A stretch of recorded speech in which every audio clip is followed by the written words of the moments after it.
Hello friends, ಇವತ್ತಿನ ಸಂಚಿಕೆಯಲ್ಲಿ ಏನಾಯಿತು ಅಂತ ನೋಡ್ಕೊಂಡು ಬರೋಣ ಬನ್ನಿ. ಕಾಂತಲಕ್ಷ್ಮಿ ತಂದಿರೋ ಬಟ್ಟೆನ ತಗೊಂಡು ಹೊರಡುವಾಗ, ಅಮ್ಮ ನನಗೋಸ್ಕರ ಅಂತ ತಂದಿರೋ ಬಟ್ಟೆನ ಯಾಕಮ್ಮ ವಾಪಸ್ ತಗೊಂಡು ಹೋಗ್ತಿದ್ಯಾ? ಈ ಜೀವ, ಈ ದೇಹ ನೀನು ಕೊಟ್ಟಿರೋ ಭಿಕ್ಷೆ ಅಲ್ವಾ? ಅದನ್ನು ಹಿಡ್ಕೊಂಡು ಬದುಕ್ತಾ ಇರಬೇಕಾದ್ರೆ ನೀನು ಪ್ರೀತಿಯಿಂದ ತಂದಿರೋ ಬಟ್ಟೆನ ನಾನು ಬೇಡ ಅಂತೀನ? ನನ್ನ ತವ್ರ ಮನೆಯಿಂದ ಸಿಗ್ತಾ ಇರೋ ಉಡುಗೊರೆ ಅಮ್ಮ, ಅದು ಕೊಡು ಅಂತ ಗೌರಿ ತಗೋತಾಳೆ. ನಾನು ಬರ್ತೀನಿ ಮಗಳೇ. ಅಯ್ಯೋ ಇಲ್ಲ ಬರಲ್ಲ ಅಂತ ಕಾಂತಲಕ್ಷ್ಮಿ ಹೊರಡ್ತಾರೆ. ಆಗ ಗೌರಿ ಅಮ್ಮ ಅಂತ ಓಡಿ ಹೋಗಿ ತಪ್ಕೋತಾಳೆ ಅಳ್ತಾ. ಕ್ಷಮಿಸ್ಬಿಡಮ್ಮ, ನಾನಿರೋ ಮನೆಗೆ ನೀನು ಮೊದಲನೇ ಸಲ ಬಂದಾಗ ನಿನ್ನನ್ನು ಒಳಗೆ ಕರ್ಕೊಂಡು ಹೋಗಿ ನಾನಿನ್ನ ಸೇವೆ ಮಾಡಬೇಕಾಗಿತ್ತು. ಆದರೆ ನಿನ್ನನ್ನು ಒಳಗೂ ಕರೆಯೋಕ್ಕಾಗದೆ, ಒಂದು ಲೋಟ ನೀರು ಕೊಡೋಕ್ಕಾಗದೆ ಹಾಗೆ ಕಳಿಸ್ತಿದ್ದೀನಿ, ಕ್ಷಮಿಸ್ಬಿಡಮ್ಮ ಅಂತ ಅಮ್ಮನ ಕೈ ಹಿಡ್ಕೋತಾಳೆ ಗೌರಿ. ಮಗಳೇ, ನೀನು ಮಾಡಿರೋ ತಪ್ಪಿಂದ ನನ್ನ ಬದುಕು ಹಾಳಾಯಿತು, ನನ್ನ ನೆಮ್ಮದಿ ಸತ್ತೋಯ್ತು ಅಂತ ಒಂದು ಮಾತು ನನ್ನ ಮುಖ ನೋಡಿ ನೀನು ಹೇಳಲೇ ಇಲ್ವಲ್ಲಮ್ಮ. ಬೈದ್ಬಿಡೆ, ನನ್ನ ಮುಖ ನೋಡಿ ಒಂದೇ ಒಂದು ಸಲ ನನ್ನ ಬೈದ್ಬಿಡಮ್ಮ ಅಂತ ಕಾಂತಲಕ್ಷ್ಮಿ ಹೇಳ್ತಾರೆ. ನೋವು, ಕಷ್ಟ, ಸಂಕಟ ಇದೆಲ್ಲದಕ್ಕೆ ಒಂದು ವಿರೋಧ ಪದ ಅಂತ ಇದ್ದರೆ ಅದು ಅಮ್ಮ ಅನ್ನೋ ಪದ ಅಲ್ವಾ? ಹಾಗಿದ್ದಾಗ ನಾನು ನಿನ್ಗೆ ಹೇಗಮ್ಮ ಬೈಲಿ? ಯಾಕಮ್ಮ ಬೈಲಿ? ನನಗೆ ಜನ್ಮ ಕೊಟ್ಟಿದ್ದಕ್ಕೆ, ನನ್ನನ್ನು ಬೆಳೆಸಿದ್ದಕ್ಕೆ ಅಂತ ತಪ್ಪು ನೀನೇನು ಮಾಡಿಲ್ಲಮ್ಮ. ಅಪ್ಪಂಗಾಗಲಿ ಚಿನ್ನುಗಾಗಲಿ ಇಲ್ಲಿ ನಡೆದಿರೋದ್ರ ಬಗ್ಗೆ ಏನು ಹೇಳಬೇಡಮ್ಮ. ಅಪ್ಪಂಗೆ ಮೊದಲೇ ಹುಷಾರಿಲ್ಲ, ಚಿನ್ನುಗೆ ತಾಳ್ಮೆನೂ ಇಲ್ಲ. ನಾನು ಚೆನ್ನಾಗಿದ್ದೀನಿ ಅಂತಲೇ ಎಲ್ಲರ ಹತ್ರನೂ ಹೇಳು, ತುಂಬ ಚೆನ್ನಾಗಿ ನೋಡ್ಕೋತಿದ್ದಾರೆ ಅಂತಲೂ ಹೇಳು ಅಂತಾಳೆ ಗೌರಿ. ಆಯಿತು, ಏನು ಹೇಳ್ತೀನಿ ಬಿಡು ಅಂತಾರೆ ಕಾಂತಲಕ್ಷ್ಮಿ. ಅಪ್ಪನ ಚೆನ್ನಾಗಿ ನೋಡ್ಕೊಮ್ಮ, ಈಗ ಹೋಗು, ನೀನು ಗೌರವದಿಂದ ಕರೆಯೋ ದಿನ ಬಂದೇ ಬರುತ್ತೆ ಅಂತಾಳೆ ಗೌರಿ. ನನಗೆ ಯಾವ ಗೌರವನೂ ಬೇಡ ಮಗಳೇ, ನಿನಗೆ ಒಂದೇ ಒಂಚೂರು ಪ್ರೀತಿ ಸಿಕ್ಕಿದ್ರೆ ಅಷ್ಟೇ ಸಾಕು ನನಗೆ ಅಂತ ಗೌರಿ ಹಣೆಗೆ ಮುತ್ತು ಕೊಟ್ಟು ಕಾಂತಲಕ್ಷ್ಮಿ ಅಲ್ಲಿಂದ ಹೋಗ್ತಾರೆ. ಆಗ ಗೌರಿ ಬಟ್ಟೆ ಬ್ಯಾಗನ್ನು ಇಟ್ಕೋತಾಳೆ. ಅಯ್ಯೋ, ಫುಲ್ ಡ್ರಾಮಾ ಉಲ್ಟಾ ಆಗ್ಬಿಡ್ತಲ್ಲ, ನಮ್ಮ ಮನೆಯವರ ಮುಂದೆನೇ ನನ್ನ ಸಿಕ್ಕಾಕ್ಸ್ಬಿಟ್ಲಲ್ಲ ಈ ಗೌರಿ ಅಂತ ಚಂಚಲ ಯೋಚನೆ ಮಾಡಿ ಒಳಗೆ ಹೋಗ್ತಾಳೆ. ಆಗ ಸರಿತಾ ಅವಳ ಹಿಂದೆನೇ ಬಂದು, ಎಲ್ಲಿ ಹೋಗ್ತಿದ್ಯಾ? ನಿನ್ನ ಹತ್ರ ಮಾತಾಡೋದಿದೆ, ಇನ್ನು ತುಂಬ ಇದೆ. ನೀವಿಬ್ಬರು ಒಳಗೆ ಹೋಗಿ, ದೊಡ್ಡವ್ರು ಮಾತಾಡುವಾಗ ನೀವು ಇಲ್ಲಿರೋದು ಬೇಡ ಅಂತ ಶ್ಯಾಮ್ ನನಗೆ ಹೇಳ್ತಾರೆ. ಸರಿತಾ ಅವರಿಬ್ಬರು ಒಳಗೆ ಹೋಗ್ತಾರೆ. ಆಗ ಗೌರಿಗೆ, ನೀನು ಇಲ್ಲಿ ಇರು ಅಂತ ಹೇಳಿದ್ನಾ ಅಂತ ಕೂಗ್ತಾರೆ.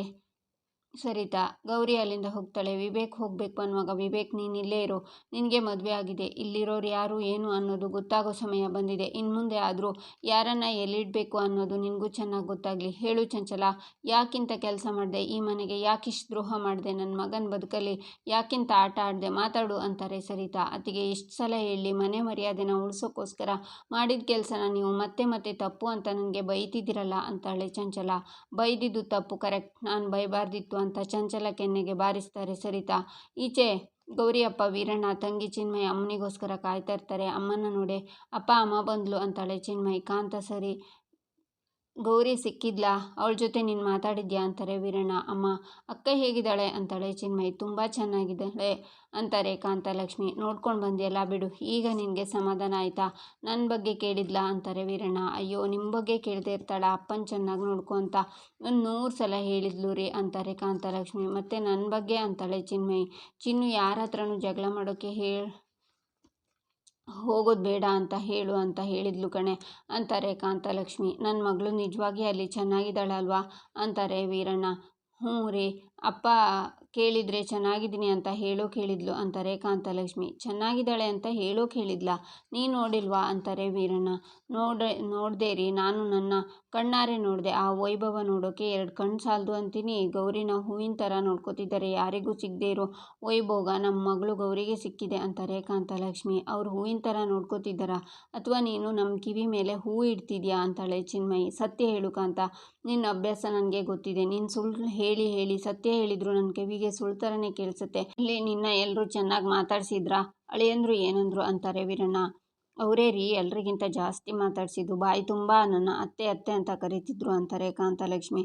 ಅಮ್ಮ, ನಂಬೋ ಥರನಾದರೂ ಸುಳ್ಳು ಹೇಳು ಅಂತಾಳೆ ಚಿನ್ಮಯಿ. ಕಾಂತ, ನಿನ್ನ ಬಾಯಿ ಸುಳ್ಳು ಹೇಳ್ತಿದೆ, ಆದರೆ ನಿನ್ನ ಕಣ್ಣು ಸತ್ಯ ಹೇಳ್ತಿದೆ. ಅಳಿಯಂದ್ರು ಇರಲಿ, ಆ ಮನೆಯವ್ರು ಯಾರೂ ನಿನ್ನ ಕಡೆ ನೋಡೂ ಇಲ್ಲ, ಹೌದು ತಾನೇ? ನಿಜ ಹೇಳು ಕಾಂತ. ಏನಾಯಿತು, ನಿಜ ಹೇಳು ಕಾಂತ, ನಿನ್ನನ್ನೇ ಕೇಳ್ತಿರೋದು ಅಂತಾರೆ ವೀರಣ್ಣ. ಚೆನ್ನಾಗಿದ್ದಾಳ್ರಿ ನಮ್ಮ ಮಗಳು, ತುಂಬ ಚೆನ್ನಾಗಿದ್ದಾಳೆ.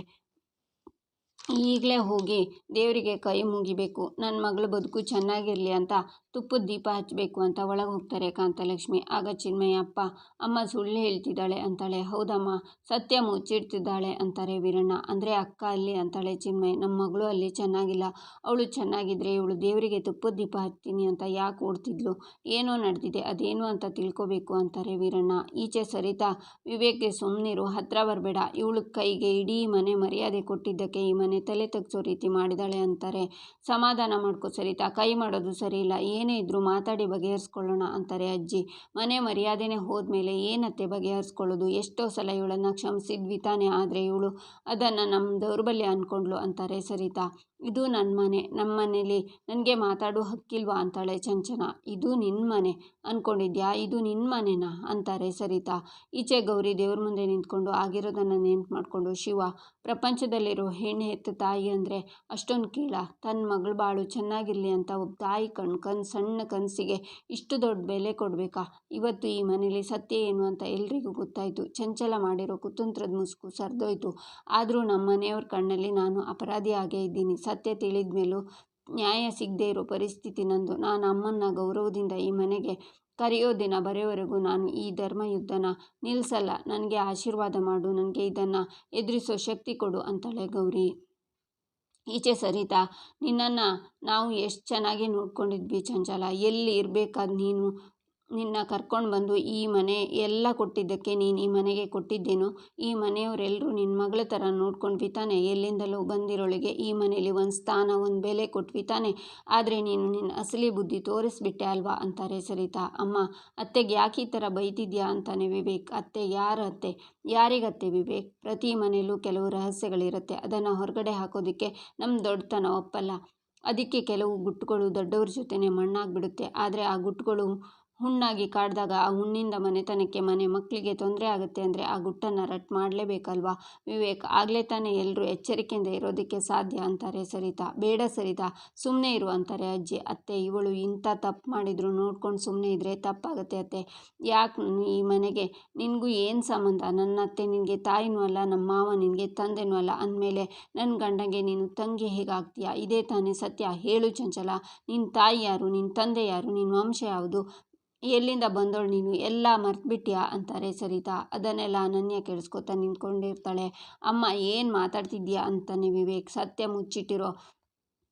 ಸತ್ಯ ಬಚ್ಚಿಟ್ಟಿರೋ ಸಂಬಂಧ, ನೀನು ಬಾಯಿ ತುಂಬ ಅವಳನ್ನು ಅತ್ತೆ ಅತ್ತೆ ಅಂತ ಕರಿತಿದ್ಯಲ್ಲ, ಇವಳು ನಿನಗೆ ಅತ್ತೆನೂ ಅಲ್ಲ, ಇವಳಿಗೂ ಈ ಮನೆಗೂ ಯಾವ ಸಂಬಂಧನೂ ಇಲ್ಲ. ಇವಳ ತಂದೆ ಒಂದು ಕಾಲದಲ್ಲಿ ನಿಮ್ಮ ತಾತನ ಜೊತೆ ಕ್ಯಾಶಿಯರ್ ಆಗಿ ಕೆಲಸ ಮಾಡ್ತಿದ್ದವರು. ಅವ್ರು ಸಾಯೋ ಟೈಮಲ್ಲಿ ನಿನ್ನ ತಾತ ಇವಳನ್ನು ನೋಡ್ಕೋತೀನಿ ಅಂತ ಮಾತು ಕೊಟ್ಟಿದ್ದಾರೆ. ಆ ಒಂದೇ ಒಂದು ಮಾತಿಗೆ ಇವಳನ್ನು ಮನೆಗೆ ಕರ್ಕೊಂಡು ಬಂದು ಮಗಳ ಸ್ಥಾನ ಕೊಟ್ಟರು. ಈ ವಿಷಯನ ಇದುವರೆಗೂ ನಿನಗೆ ಮಾತ್ರ ಅಲ್ಲ, ಈ ಮನೆ ಮಕ್ಕಳಿಗೆ ಯಾರಿಗೂ ಹೇಳಿಲ್ಲ. ಯಾಕೆ ಗೊತ್ತಾ, ಇವಳು ಈ ಮನೆ ಮಗಳ ಥರನೇ ಇರಲಿ ಅಂದ್ಕೊಂಡ್ವಿ. ಎಷ್ಟೋ ಸಲ ಇವಳು ಈ ಮನೆ ಮಹಾರಾಣಿ ಥರ ನಡ್ಕೊಂಡ್ಲು, ಸಹಿಸ್ಕೊಂಡ್ವಿ. ಇವಳೇ ಮಕ್ಕಳನ್ನ ಬೇಡಿ ನನ್ನ ಮಕ್ಕಳು ಬೇರೆ ಅಂತ ಯಾವತ್ತೂ ಅಂದ್ಕೊಂಡಿರಲಿಲ್ಲ. ಇವಳ ಮಕ್ಕಳನ್ನ ನಮ್ಮ ಮಕ್ಕಳು ಅಂತಲೇ ಅಂದ್ಕೊಂಡ್ವಿ. ಆದರೆ ಆ ಕೃತಜ್ಞತೆನೇ ಇವಳಿಗಿಲ್ಲ. ಅದಕ್ಕೆ ಇವಳ ಬಗ್ಗೆ ನಿನಗೂ ವಿಷಯ ಗೊತ್ತಾಗಲಿ ಅಂತ ಹೇಳ್ತಿದ್ದೀನಿ. ಎಲ್ಲರೂ ನಿನ್ನ ಬದುಕನ್ನು ಆಡ್ಕೊಳ್ಳೋ ಥರ ಮಾಡಿದವಳು ಇವಳು. ಇಂಥವಳ ಬಗ್ಗೆ ನಿನಗೂ ಎಚ್ಚರ ಇರಲಿ, ಯಾಕಂದರೆ ಅನ್ನ ಆಶ್ರಯ ಕೊಟ್ಟು ಮನೆಗೆ ಬೆಂಕಿ ಇಟ್ಟೋಳು ಇವಳು ಅಂತಾರೆ ಸರಿತಾ. ಆಗ ಚಂಚಲ, ಸಾಕು, ಹೌದು, ನಾನು ಈ ಮನೆ ಮಗಳ ಥರನೇ ಬೆಳೆದಿರೋದು, ನಿಮ್ಮ ಮಾವ ನನ್ನನ್ನು ಹಾಗೆ ಬೆಳೆಸಿರೋದು, ಅದಕ್ಕೋಸ್ಕರನೇ ಈ ಮನೆಯವರು ಮರ್ಯಾದೆನ ಕಾಪಾಡೋದಕ್ಕೋಸ್ಕರ ಆ ಗೌರಿನ ತಂದು ಮದುವೆ ಮಂಟಪದಲ್ಲಿ ಕೂರಿಸಿದ್ದು. ಆದರೆ ನೀವು ನನ್ನ ಮೇಲೆ ಕೈ ಮಾಡಿದ್ರಿ ಅಲ್ವಾ ಅತ್ತಿಗೆ. ಒಂದು ಕಾಲದಲ್ಲಿ ನಮ್ಮ ತಂದೆ ಈ ಕುಟುಂಬಕ್ಕೋಸ್ಕರ ತನ್ನ ಜೀವನನೇ ದಾರಿ ಎರೆದಿದ್ದಾರೆ. ಆ ತ್ಯಾಗಕ್ಕೆ ನೀವು ಕೊಡ್ತಾ ಇರೋ ಬಹುಮಾನ ಇದೇನಾ ಅತ್ತಿಗೆ ಅಂತಾಳೆ ಚಂಚಲ. ಸಾಕು ಮಾಡು ಚಂಚಲ, ಯಾರಿಗ್ಯಾರು ಎಷ್ಟು ಸಹಾಯ ಮಾಡಿದ್ದಾರೆ ಅಂತ ಈಗ ನೀನು ಹೇಳಬೇಕಾ. ತ್ಯಾಗ ಮಾಡಿದವ್ರು ಯಾವತ್ತೂ ಪ್ರತಿಫಲ ಬಯಸಲ್ಲ. ಇಷ್ಟಕ್ಕೂ ನಿಮ್ಮ ಅಪ್ಪ ಮಾಡಿದ್ದು ಸೇವೆ, ತ್ಯಾಗ ಅಲ್ಲ. ನಿಮ್ಮ ಅಪ್ಪ ಒಳ್ಳೆಯವರು, ಆ ಕಾರಣಕ್ಕೆ ನಿನಗೆ ಈ ಮನೇಲಿ ಇರೋದಕ್ಕೆ ಅವಕಾಶ ಸಿಕ್ತು. ನಿನ್ನ ನಂಬಿದ್ದ ಮನೆಗೆ ನೀನೇ ದ್ರೋಹ ಮಾಡಿಬಿಟ್ಟಿಯಲ್ಲ ಚಂಚಲ ಅಂತಾರೆ ಅಜ್ಜಿ. ಅಮ್ಮ, ನೀವು ನಾನು ದ್ರೋಹ ಮಾಡಿದೆ ಅಂತಿದ್ದೀರಾ ಅಂತಾಳೆ ಚಂಚಲ. ಎಲ್ಲ ಹಗಲಿನ ಹಾಗೆ ಕಾಣ್ತಾ ಇರುವಾಗ ನಿಂದೇ ಸರಿ ಅಂತ ಸಾಧಿಸ್ಕೋಕ್ಕೆ ಹೊರಟಿದ್ಯಲ್ಲ ಚಂಚಲ. ನೀನು ಮಾಡಿದ್ದು ಸರಿನೇ ಆಗಿದ್ರೆ, ನೀನು ಮರ್ಯಾದೆ ಉಳಿಸೋ ಕೆಲಸನೇ ಮಾಡಿದರೆ ನಮ್ಮ ಹತ್ರ ಯಾಕೆ ವಿಷಯನ ಹೇಳಲಿಲ್ಲ. ಪಾಪ ಆ ಗೌರಿ ಬಂದು ಹೇಳದೆ ಹೋಗದೆ ಇದ್ದಿದ್ರೆ ಯಾವತ್ತೂ ಈ ಸತ್ಯ ನಮಗೆ ಗೊತ್ತೇ ಆಗ್ತಿರ್ಲಿಲ್ಲ ಅಂತಾರೆ ಅಜ್ಜಿ. ಅತ್ತೆ ಆಗಿರೋದು ಹೋಗಿದೆ. ಇನ್ನು ಇದ್ರ ಬಗ್ಗೆ ಮಾತಾಡ್ತಾ ಕೂತ್ರೆ ಪರಿಸ್ಥಿತಿ ಹಾಳಾಗತ್ತಲ್ವಾ. ಇವತ್ತು ಸಂಜೆ ರಿಸೆಪ್ಷನ್ ಅಂತ ಎಲ್ರಿಗೂ ವೆಡ್ಡಿಂಗ್ ಕಾರ್ಡ್ ಕೊಟ್ಟಾಗಿದೆ. ಹೀಗಿರುವಾಗ ಇನ್ನೂ ಸ್ವಲ್ಪ ಹೊತ್ತಲ್ಲೇ ಗೆಸ್ಟ್ ಬರೋಕ್ಕೆ ಶುರು ಮಾಡ್ತಾರೆ ಅಂತಾಳೆ ಆಶಾ. ಏನಂದೆ ಆಶಾ? ರಿಸೆಪ್ಷನ್ನ? ಈ ಮದುವೆಗೆ ರಿಸೆಪ್ಷನ್ ಬೇರೆ ಮಾಡಬೇಕಾ? ಬೇಡ ಅಂತಾರೆ ಸರಿತಾ. ಬೇಡ ಅಂದರೆ ನಮ್ಮ ಮನೆಗೆ ಬರ್ತಾ ಇರೋ 100 ಗೆಸ್ಟ್ಗಳನ್ನು ಸಾಲಾಗಿ ನಿಲ್ಲಿಸಿ ನಮ್ಮ ಮನೇಲಿ ಗಲಾಟೆ ಆಗಿದೆ, ನೀವೆಲ್ಲ ವಾಪಸ್ ಹೋಗಿ ಅಂತ ಹೇಳಿ ಕಳಿಸ್ಬೇಕಾ? ಆಗ ನಮ್ಮ ಮರ್ಯಾದೆ ಉಳಿಯುತ್ತಾ? ಇಲ್ಲಿ ನೋಡು ಸರಿತಾ, ಇವತ್ತು ರಿಸೆಪ್ಷನ್ ನಡೆಯುತ್ತೆ. ಅದರಲ್ಲಿ ಯಾವ ಬದಲಾವಣೆಯೂ ಇಲ್ಲ. ಈ ವಿಷಯ ನಿಮ್ಮ ಮಾವನವರಿಗೆ ಗೊತ್ತಾದರೆ ಅವ್ರು ಸುಮ್ಮನೆ ಇರಲ್ಲ. ಅದಕ್ಕೆ ಹೇಳ್ತಿದ್ದೀನಿ, ಎಲ್ಲರೂ ಹೋಗಿ ರಿಸೆಪ್ಷನ್ಗೆ ರೆಡಿ ಮಾಡ್ಕೊಳ್ಳಿ. ಹೊರಡಿ. ವಿವೇಕ್, ನೀನು ಹೊರಡು ಮಗ ಅಂತಾರೆ ಅಜ್ಜಿ. ಛೇ ಅಂತ ಸರಿತಾನು ಹೋಗ್ತಾಳೆ. ನನ್ನ ತಂದೆ ಮಾಡಿದ ತ್ಯಾಗಕ್ಕೆ ಇವ್ರು ಕೊಟ್ಟ ಬೆಲೆ ಇದು. ಈ ಮನೆ ಮಗಳು ಅಂತ ಬೀಗ್ತಿದ್ದಿದ್ದ ನನ್ನನ್ನು ಕೇವಲ ಒಬ್ಬರು ಕ್ಯಾಶಿಯರ್ ಮಗಳು ಅಂತ ಬೀದಿಗೆ ತಂದು ನಿಲ್ಲಿಸ್ಬಿಟ್ರಲ್ಲ. ಮರ್ಯಾದೆ ಕಳೆದ ಸರಿತಾ ಮತ್ತು ಆ ಗೌರಿನ ನಾನು ಸುಮ್ಮನೆ ಬಿಡಲ್ಲ ಅಂತ ಯೋಚನೆ ಮಾಡ್ತಾಳೆ ಚಂಚಲ. ಈಚೆ ಗೌರಿ ಹತ್ರ ಅಜ್ಜಿ ಬಂದು, ಗೌರಿ ಯಾಕೆ ಮಗಳೇ ಕಣ್ಣೀರು ಹಾಕಬಾರ್ದು. ಮಕ್ಕಳ ಬದುಕು ಚೆನ್ನಾಗಿರಲಿ ಅಂತ ನಿಮ್ಮ ಅಮ್ಮ ಬಯಸಿದ್ದು ತಪ್ಪಲ್ಲ. ಆದರೆ ಅವರು ಹಿಡ್ದಿದ್ದ ದಾರಿ ತಪ್ಪು. ಆದರೆ ಆ ತಪ್ಪು ನಿನ್ನ ಈ ಮನೆಗೆ ಸೊಸೆಯಾಗಿ ಕೊಟ್ಟಿದೆ. ಆಗಿದ್ದನ್ನು ಯೋಚನೆ ಮಾಡ್ತಾ ಕೂರಬೇಡ. ಸಂಜೆ ರಿಸೆಪ್ಷನ್ ಇದೆ, ಬೇಗ ರೆಡಿಯಾಗು ಅಂತಾರೆ ಅಜ್ಜಿ. ಅಂದರೆ ಅಜ್ಜಿ, ನೀವೆಲ್ಲರ ಮುಂದೆ ನನ್ನ ಸೊಸೆ ಅಂತ ಪರಿಚಯ ಮಾಡಿಸ್ತೀರಾ ಅಂತಾಳೆ ಗೌರಿ. ಹೌದು ಕಂದ, ಅದಕ್ಕೆ ತಾನೇ ಈ ಕಾರ್ಯಕ್ರಮ ಅಂತಾರೆ ಅಜ್ಜಿ. ಅಜ್ಜಿ, ಇದು ನಿಮ್ಮ ಮಗನಿಗೆ ಗೊತ್ತಾ? ಅವರು ಇದನ್ನು ಒಪ್ಕೊಂಡಿದ್ದಾರಾ ಅಂತಾಳೆ ಗೌರಿ. ಅವನಿಗೆ ಗೊತ್ತಿಲ್ಲದೆ ಏನೂ ನಡೆಯಲ್ಲ ಕಂದ. ಈ ಸೀರೆ ಒಡವೆ ಎಲ್ಲ ಹಾಕ್ಕೊಂಡು ನೀನು ರೆಡಿಯಾಗು ಅಂತಾರೆ ಅಜ್ಜಿ. ಕ್ಷಮಿಸಿ ಅಜ್ಜಿ, ಈ ದೊಡ್ಡ ಮನೆ, ದೊಡ್ಡ ಮನುಷ್ಯರು, ಇವ್ರ ಮುಂದೆ ನಾನೊಬ್ಳು ಬಡವರ ಮನೆ ಹೆಣ್ಮಗಳು ಯಾವುದಕ್ಕೂ ಸಮ ಅಲ್ಲ ಅಂತ ನನಗೆ ಪದೇ ಪದೇ ಅನ್ನಿಸ್ತಾ ಇದೆ. ಈ ಆಡಂಬರದ ಯಾಕೋ ನನಗೆ ಬರಲ್ಲ ಅಂತಾಳೆ ಗೌರಿ. ಆಗ ವಿವೇಕ್ ವಿಂಡೋಯಿಂದ ಅವರನ್ನು ನೋಡ್ತಾ ಇರ್ತಾನೆ. ಇದು ಆಡಂಬರ ಅಲ್ಲ ಕಂದ, ಇದು ನಮ್ಮನೆ ಸಂಪ್ರದಾಯ. ನಿನಗೆ ನೋವಾಗಿದೆ ಅಂತ ನನಗೆ ಗೊತ್ತು. ಆದರೆ ಈ ಮನೆ ದೊಡ್ಡ ಸೊಸೆಯಾಗಿ ಈ ಮನೆ ಮರ್ಯಾದೆ ಕಾಪಾಡೋದು ನಿನ್ನ ಹೊಣೆ ಅಲ್ವಾ? ದೊಡ್ಡವರೆಲ್ಲ ಬರ್ತಾರೆ, ಅದಕ್ಕೆ ತಕ್ಕನಾಗೆ ತಯಾರಾಗಬೇಕು ನೀನು ಅಂತಾರೆ ಅಜ್ಜಿ. ಅಜ್ಜಿ, ನಾನು ತಯಾರಾಗಿ ಅಲ್ಲಿಗೆ ಬರೋದು, ನೀವು ನನ್ನ ಸೊಸೆ ಅಂತ ಪರಿಚಯ ಮಾಡಿಸೋದು ಸರಿ. ಆದರೆ ಅಲ್ಲಿ ನಿಮ್ಮ ಮೊಮ್ಮಗ ನನ್ನ ಹೆಂಡತಿ ಅಂತ ಒಪ್ಕೋತಾರಾ? ಮತ್ತೆ ಬಂದು ಅಲ್ಲಿ ನೋವು ತಿನ್ನೋಕೆ ನನಗಾಗಲ್ಲ ಅಜ್ಜಿ ಅಂತಾಳೆ ಗೌರಿ.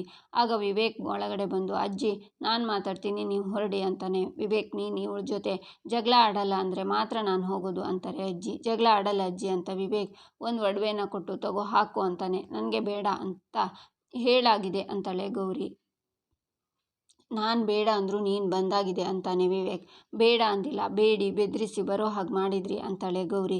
ಇದನ್ನೇ ಬೇಡ ಅನ್ನೋದು. ಮುಸ್ಕು ಹಾಕ್ಕೊಂಡು ಮರ್ಯಾದೆ ಕಳೆಯೋಕ್ಕಾಗತ್ತೆ, ಸರ ಹಾಕ್ಕೊಳ್ಳೋಕ್ಕೆ ಆಗಲ್ವಾ ಅಂತಾನೆ ವಿವೇಕ್. ಈ ಸರ ಅಷ್ಟೇ ಅಲ್ಲ, ಈ ಬಟ್ಟೆ ಯಾವುದೂ ನನಗೆ ಬೇಕಾಗಿಲ್ಲ ಅಂತಾಳೆ ಗೌರಿ. ನೋಡು ಅಂತಾನೆ ವಿವೇಕ್. ಜಗಳ ಆಡಲ್ಲ ಅಂತ ಅಜ್ಜಿಗೆ ಮಾತು ಕೊಟ್ಟಿದ್ದು ಮರ್ತೋಯ್ತಾ ಅಂತಾಳೆ ಗೌರಿ. ನಾನು ಜಗಳ ಆಡಬೇಕಂದ್ರೂ ಎದುರುಗಡೆ ಇರೋರಿಗೆ ಮಿನಿಮಮ್ ಯೋಗ್ಯತೆ ಇರಬೇಕು ಅಂತಾನೆ ವಿವೇಕ್. ಜಗಳ ಆಡೋಕ್ಕೆ ಯೋಗ್ಯತೆ ಇಲ್ಲದೆ ಇರೋರು ನನಗೆ ಫಂಕ್ಷನ್ಗೆ ಬರೋ ಯೋಗ್ಯತೆ ಇರುತ್ತಾ ಅಂತಾಳೆ ಗೌರಿ. ನನ್ನ ಕರ್ಮ, ಬರೋ ಗೆಸ್ಟ್ಗೆ ನಿನ್ನ ಇಂಟ್ರಡ್ಯೂಸ್ ಮಾಡಿಸ್ಬೇಕು, ಬೇಗ ರೆಡಿಯಾಗು ಅಂತಾನೆ ವಿವೇಕ್.